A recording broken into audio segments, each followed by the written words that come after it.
What is up, guys, and welcome back to the channel. We are your Colorado real estate family. Super fun video today. We're going to be going over some things that you probably don't know unless you're a local inside of Colorado from our perspective. All right, let's go.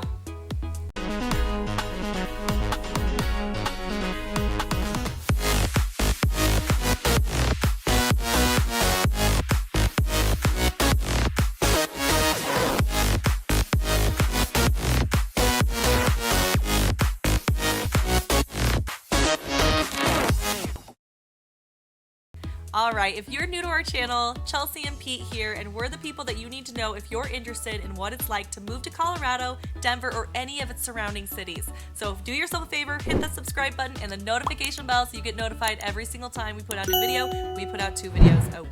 Yeah, guys, what we'd like to do is be your boots on the ground experts in regards to moving into Colorado. Listen, we've purchased properties in other states. We know what it's like not knowing what you're going to be moving into, right? And so with that, also, licensed real estate agent here. I've helped so many of you, and I still am helping so many purchase real estate inside of Colorado. So I'm going to go ahead and throw in the phone number right below here. Give us a ring. Do not hesitate in reaching out, and you're going to get us and us only. And most likely when I say that, I mean Chelsea. So. Us and us only, but Chelsea. Yeah. So, all right, let's go ahead and dive in. All right, so there are a lot of things about moving into Colorado that I don't think a lot of people would think about. So we're going to cover some of those things, whether they be little, silly, whatever it may be. Yep. All of these we considered pretty important. Yeah, guys. Well, I mean, we bring you the facts all the time, but there's those little things that you really don't know about unless you actually live inside Colorado or grew up in Colorado. Yeah, and the other thing too is we just met with somebody, you know, one of our clients that's coming in from out of state, and they had really good questions, things that I probably wouldn't have thought about. Yeah, we don't guess, or we don't think about, Yeah. right? We bring you, we're like, well, you know what, they want to know about the real estate. They want to know about all these things about moving into Colorado, but there's these little things that we just, people were like, oh, yeah, I guess like, I would've never thought of that. We've been used to it for so long that we didn't realize that you guys wouldn't have known about it, so. Yeah, so the first one, which is kind of a silly one, but is so important, don't buy a north-facing driveway. So, north-facing house. Yeah, north-facing house. I'm sorry. Yeah, you want, so same thing. Okay. Yeah. However, so let's talk about that for a second. When you are driving through our neighborhood, one side of the street looks like summer, and the other side of the street looks like winter. And there's a reason for that. And so when we go outside and we say hi to our neighbor, I'm going to try not to use his name. Where we go outside and we say hi to our neighbor, we're like, hey, he's shoveling, and we are sitting out in the sun watching the kids in the cul-de-sac. It is just... It's funny. I mean, it makes sense, guys. You know, Colorado, we're in the northern hemisphere, right? And so being north, the sun's always south of us. And so in the wintertime, it's even further south. The north side of the house is way colder. And so with that, you have a lot of people who just have snow literally piling up on their lawn. Like sometimes like it's tall as me, like 6-7 foot tall. So crazy. And so, I mean, it'd actually be pretty cool, like being a kid, like building like a snow fort in there and stuff. And I'm pretty sure neighbors actually have done that, now that I think about it. Actually, yeah, there's definitely holes in it. But it's another thing that sucks about it is on these warm days where we get up to like maybe 50 degrees in the wintertime, some of that melts off into the driveway, and then at nighttime it freezes. And so we see a lot of our neighbors out there having to literally like pickaxe at the ice that formed on the driveway overnight, and so it sucks.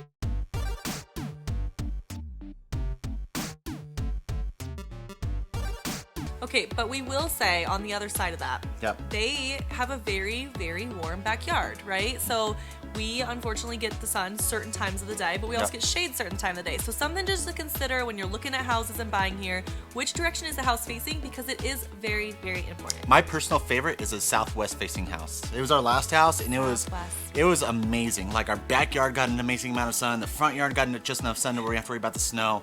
I think that's ultimately like the perfect ideal facing houses southwest. It's funny, I like just pictured in my head while you're talking about that, our new clients now being like, okay, which direction are we facing? Because it's true, like when we look and buy houses, we are constantly looking at which direction the house faces. And it's something that people may or may not have thought about. All right, second one is layers. Go ahead. So, for those of you who don't already know, Colorado's weather changes on a dime. With that, you could be waking up in the morning and it's crazy 15 degrees out, and then by the middle of the afternoon, it's like 50.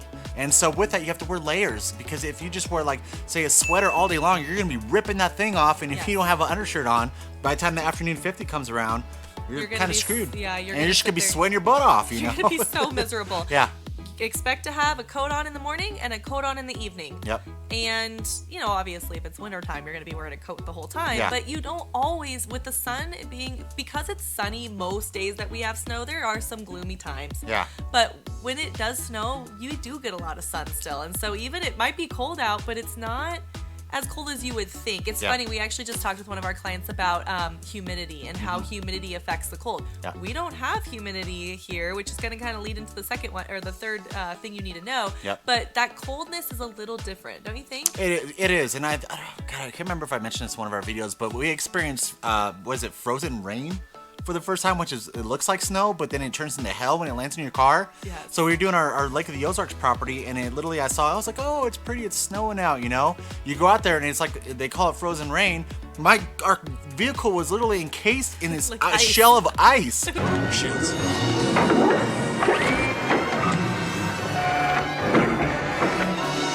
I couldn't believe it. It took like an hour just to get the damn ice off the car. It was insane. It was so weird. And it's just because they have so much more moisture back in Missouri as compared to Colorado, and so it's just not something you just really have here. No. I've never seen that in my entire life. Like being in Colorado my entire life, I've never seen that. It was insane. So okay, that leads us into the third thing, and that is we don't have humidity here. So we've talked about this in a couple other videos. I wouldn't say we don't have humidity. Okay, we don't have it in compared to most people. we have very limited humidity, very minimal humidity. Right. It is pretty consistent, and it's pretty consistent all year round. So you're gonna need chapstick, you're gonna need lotion, you're gonna need all the things. Like Peter and I, even before coming on here and talking to you guys, we like put chapstick on because it's just constantly dry. Now, there's really great things about being dry. Like, we have very beautiful, crisp air. It's not muggy. You know, when it's hot, it's dry heat, so it's not, like, so overwhelmingly, like, wet. You know, like, you remember when we went to Florida? And, like, we walked outside, and it was just, like, God, I'm just, like, so sticky all the time. Oh, yeah. No, I remember, like, in the military, I was in Virginia and South Carolina, where, you know, real close to the ocean. It was just... I feel like I'd shower, and 2 hours later, I'm like, God, I gotta shower again. So there is some, I mean, about, like, with that minimal humidity, there are some pros to it for sure. Like, so one of the things is if you ever fly into Denver International Airport, you've got, like, the crispest air ever just because there's no humidity or that moist smell. Oh, God. He does not like that word, and so he thinks it's so No, silly. I don't like it. It's most other people don't like it. He always, like... Then he just like makes people super uncomfortable by like saying it like very intense. Okay, so yes, absolutely. It's dry here. You're gonna need all of those things. Yep, exactly. Okay, let's go into the other one. So here's another thing, and a lot of these are kind of tied to our climate and our weather and things, but it's still really important. So there's a lot of gravel that gets laid down to, you know, obviously for safety with the snow and the ice, to get rid of the snow and the ice and to help with the cars. But what that also means is that gravel is constantly kicked up at your car. So gravel and rocks. Yes. Yeah. When we went out to Florida, the cars were like so nice. Like they didn't have any like chips or just like, so it's just something to think about. You need to have windshield insurance that covers the windshield. Like either a flat deductible for the windshield or the chip. Definitely. Well, they have both. They have like just replace the windshield, which is flat deductible, or it's just a chip repair. And so it's like you need both. It's like your insurance covers the majority of it. It's like $50. You get your chip done, you know, so or something right around, or your chip repaired. So yeah, it's not uncommon. Like a girlfriend of mine, I was in her car and I was like, oh, you got a crack? She's like, yeah. And I was like, yeah, me too. Like, it's not uncommon to have a cracked windshield here.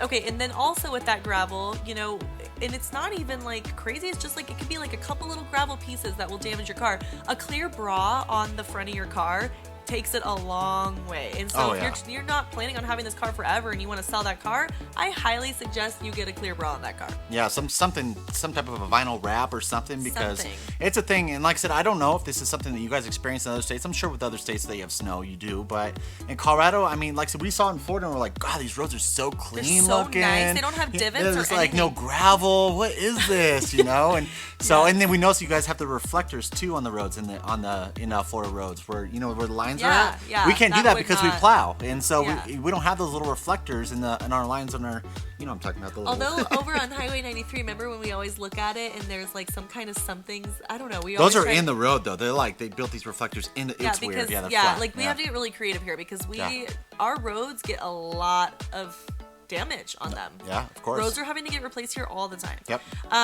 Okay, so, but with that also, talk a little bit about tires then. Yeah, so I mean, so everyone says, you know what, as long as you have like all-wheel drive or full drive, you're good to go. That is not the case whatsoever. You need to have some good all-terrains or winter tires when you're here in Colorado, because all-wheel drive or four-wheel drive will not do it for you. Like I personally, I had just replaced my tires a few months ago. Guess what? The tires I had on before that were not all-terrains, and my Jeep was horrible It was in a the Jeep. snow. It was a Jeep. And it's like I said, it was Yeah. all-wheel drive, and so you'd think, oh yeah, I'm good to go. No, your tires need to be like at least probably 75% tread or better. I don't know, but it's Some people do the chains. They do the spikes. There you go. So they change them out for their spiked tires every winter. We don't do that. I think that's too why I didn't know what it was extreme. called. Unless you live up in the mountains, I don't see Yeah. you needing to have to do that. Right. And maybe these people are, but if anything, it's just annoying. You share them going around. I think sometimes it could be a cost savings. Yeah, Than having to yeah. change out your tires or buy like the tires that you don't really need all year. Yeah. That's one thing is, those tires are a little bit more expensive and you don't really need them all year. Yeah. So maybe it's just maybe a cost savings to do it that way. Yeah, maybe. Or maybe just preference. I Yeah. don't know. We don't do it. That's why I didn't know what it was called. But Nope. Definitely Like I said, some something good to think all-trains about. will go a long ways for sure. And it's just Yeah, like, you should see this as guy long in as the they have that snow. snow aspect, whatever. I'm like, He's like, Dukes I have to go to the Dukes of grocery- Hazzard in that thing. He's like, do you need to go to the grocery store? I'm like, oh yeah, I'll go. And he's like, no, I'll go. I'm like, what?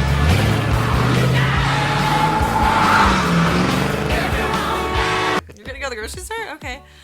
Okay, so another thing about Colorado, which is pretty obvious, right? A lot of people move here for our mountains, but that's not all. Like, our entire state has kind of a higher altitude. So we need to think about altitude as a whole. So Yep. I'll talk about one aspect of altitude, and that's training. So a lot of people actually really like our altitude because of training. People come here to train so that they have, I guess, more resistance, right? You have to be a little bit more in shape. Yep. But that also leads to the other thing about altitude. Okay, so there's two things that I feel like the Mythbusters, if they haven't already done something around these, that they should. So the first one's being is you get burned a lot easier in Colorado with the sun being a little bit higher in altitude. I don't know if actually you should know more than me because I'm a lot more dark skinned than you are. So I think that's true. okay, all right. So then Chelsea's also get burnt as our everywhere Mythbuster. though, so Chelsea's our know. Mythbuster for this channel today, and she says, "Yay, thumbs up." That's true. comment down below if you disagree with us. We love hearing from you. Also, the other one too is the alcohol. So they say that you get drunk a lot easier up at high altitude because whenever we go to sea level, like, oh man, you're from Colorado, you can drink all night long and not have to worry about ever getting buzzed. And so I cannot be a Mythbuster in that because I'm a lightweight across the states. yeah, across the one drink countries, she's done. Actually, like one sip of a margarita, across anywhere. she's done. So I am not a good Mythbuster in that department. Yep. You're gonna have to tell us. Everybody who travels or is coming from somewhere else, do you get more drunk with high altitude or not? Yep. Something to think about. What else we got? Sickness, altitude sickness. Altitude sickness. So we had one of our friends come from Florida, and she was just coming here for a special event, and we were so excited to follow up with her and find out how her trip went. And she goes, I actually was sick for like a good 24 hours. And she, she didn't eat anything different. She's like, I really do think that it was probably the altitude. So we've heard this several times with some clients as well, feeling a little bit more like they're like, God, I just feel like I have like extreme jet lag or whatever. But definitely some people are more affected by the altitude, and then of course if you're going up to the mountains to check it out, you get even more of that. So just something to consider. And another thing you think about too, and the only reason I think about this because I do have a family member that struggles with it, is anytime we go camping up in the mountains, you have a lack of oxygen, and so if you're already kind of having some type of a problem with your lungs or whatever it might be, you have that lack of oxygen. So it's something to really kind of think about when you're moving into Colorado. Absolutely. So, yep. Okay, so let's get into, this was a good one. So this was something that we know that we knew, but we didn't realize that other people needed to know this. Like, we needed to spell it, like, just kind of bring it up. I don't want to say spell it out, but we needed to say it. We needed to bring it up because it's really important. We were looking through it was a 1999 house or something, like 2000s house, and we saw our client saw a little bit of shifting in the basement. And they were like, oh no, there's cracking everywhere. And so this is something that we really need to talk about, which is the expanding soil. Yeah, expanding soil. With that, there's a majority of your cities in Colorado along the Front Range. When you're building out your garage or your basement, you have to float the walls because guess what? Our soils, expands like this, and so you have slab on grade, and sometimes it might be going up and down.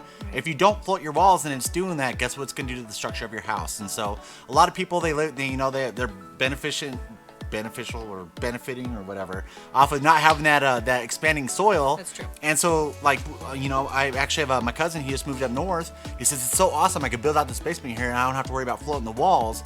In Colorado, you do, and so that's something to think about. The expanding soil. There are some areas, like I would say, kind of in around Littleton. I used to do some flips over there, and seeing all the damage from all the expanding soil and the structural, it was bad over there. Yeah. So some areas are worse than others. Yeah, and I mean, I'm talking even new houses, okay? We've had clients before where we're doing final walkthrough, or we're going through and trying to, just make sure everything looks good before moving on to the next stage after this survey, or what is it called? Your inspection. Yep. And we'll see like a crack in the floor.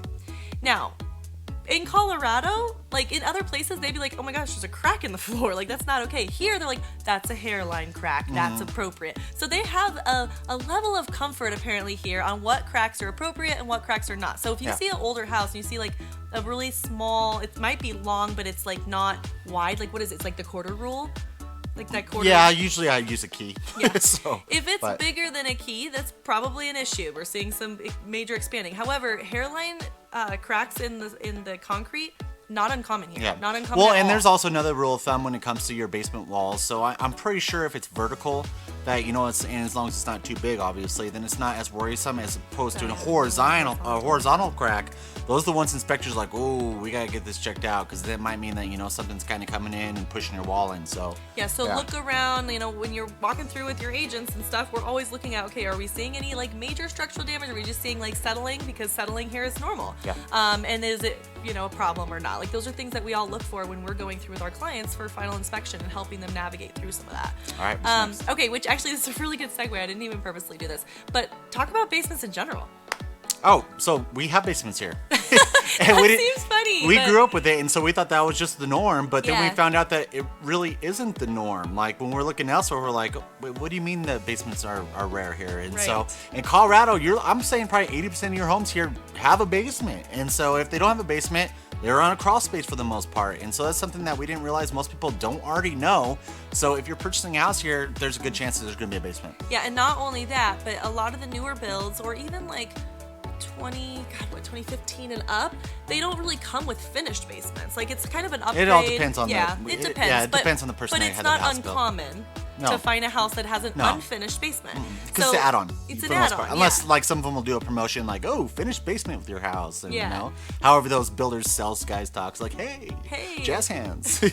Those are so not jazz hands. You gotta What? wiggle the This is fingers. jazz hands. Yeah, yours are like stiff. And jazz hands. Whatever. He's all jazz hands. Working hands. Yes, that's about right. Anyways, so yes, it is not uncommon to. So number one, we have basements, and number two, it's not uncommon that there's either going to be an unfinished basement if it's a newer house, or that someone else is finishing it on their own outside of the builder. So just something to consider on what's important to you. We've had clients actually prefer an unfinished basement and be able to have their own, add what the house Blank is slate. missing, and blank slate. Yeah, it's like, ooh, I could do so many things with this, and so they'd rather that instead of having I have to rip this someone wall else- out, take this bedroom out, and this bedroom, and so Right. So that's at least a good one to know, that if you want a basement, or because Florida, no basements, right? Because the water table, like we had. There's some houses, but not by it's us. rare. Yeah, it was rare. Yeah. Okay, Hale Alley. So, what do they say? I'm pretty sure they say Hale Alley is pretty much from Nebraska over to Colorado, and then it runs up into Wyoming. But we get a ton of hail here in Colorado, and that's something. So we were talking about the windshield insurance. You also want it for that hail damage, because guess what? Your cars, unless you're parking in a garage, you're going to get rattled sometimes pretty damn good. And they even have a point where they have like the car dealerships have like a hail sale where it's like, oh, these cars got damaged by the hail, and everything's got to go, And so it's got a little bit of hail damage. Take it, whatever. Oh yeah. And that actually just made me think about something. Because of our snow and because of our weather, our fences get it pretty hard too. Oh yeah. So look at your fence deductible. Like, these are the deductibles that you need to be paying attention to when you're buying insurance here in Colorado. Yep. You need to be looking at the windshield. You need to be looking at the roof and the hail insurance, and you need to your look windows, at your fence. like your windows, your siding, all of it. You need to make sure it's covered pretty damn good from the hail. So because we do get a little bit of all weather, and so it's a beautiful thing about Colorado is we get all the weather, and it's nothing's like that lasts too long, so it's all forever changing. But there are some things and damages that come from each of those weather climates. So we don't have the desert suns for long periods of time like other places. So no. It's mainly related to the hail and snow. All right, is that everything? I mean, we could probably go on and on, but for sake of time for all of you. we were coming up with this list, and we're like going through. We're like, oh yeah, and then we're like, oh shit, this is gonna be a long video. We're like, so we're not gonna keep we might want to we might want to end it right there. And then I mean, there's so many other things, like we have the secret camping spots that we know about that you guys might want to go to, and secret fishing spots, and so we have some other secret little things too. So if you do reach out to us and decide to move into Colorado, we might have to share a few of those with you. Yeah, and comment down below if you have anything to say about the things that we talked about today, or you have just anything, questions about it, please let us know. Commenting down below is the best way to interact with us so that we can get you answers very, very quickly. Otherwise, feel free to reach out on our phone, email, however you prefer. Right there. We are answering your phone calls every single time. All right, guys. Well, until next time, we love you. Bye. Bye.